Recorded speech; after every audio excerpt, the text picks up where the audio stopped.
Oh, schaut mal hier oben am Panoramaweg. So ein schöner Himmel und völlig untypisch, schon im August, so fette Hagebutter.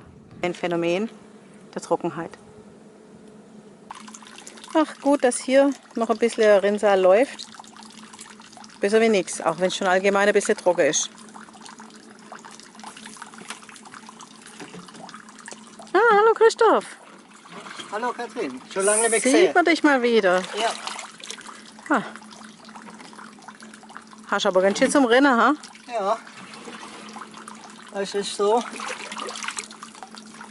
da hinten ist ja unser Wengert, der Hang runter, Steillage und davor ist ein Gratstückle und da haben wir ein paar Beerensträucher stehen. Und da sind wir letztes Jahr in der Hitze 2 Sträucher kaputt gegangen. Oh, schade. Und deswegen will ich jetzt das Jahr gießen, damit es über die Hitze drüber liegt. Ja, das ist sicher besser. Hat sich das jetzt erst so ergeben, dass bei der Hitze die Sträucher nicht mehr durchhalten? Ja, das war vor ein paar Jahren noch anders. Also da wären wir nicht auf den Gedanken gekommen zum Gießen. Aber wie gesagt, jetzt brauchen sie das einfach, sonst gehen die kaputt. Ja, das wäre natürlich schade.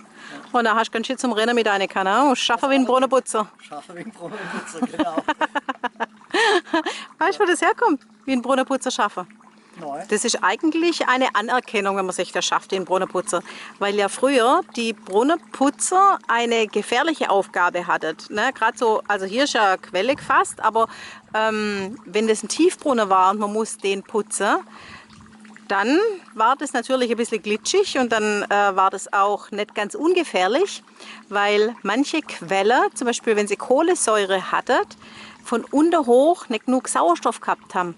Und das hat man ja im Mittelalter noch nicht durchschaut, wie das ist mit den Gasen in die Stube, wie das sich entwickelt. Und deswegen war das also, ja, also die Leute waren hoch angesehen, die den Brunnen sauber gehalten haben.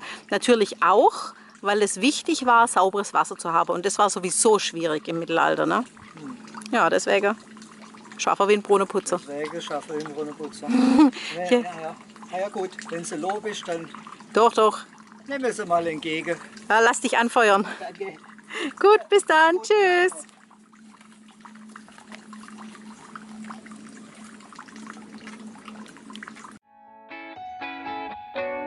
Hey Leute, hat's euch gefallen? Dann guckt doch öfter mal in meinen Kanal rein. Oder auf meine Homepage, da hat's ein ganz nettes Programm. Bei uns ist nämlich etwas Butter.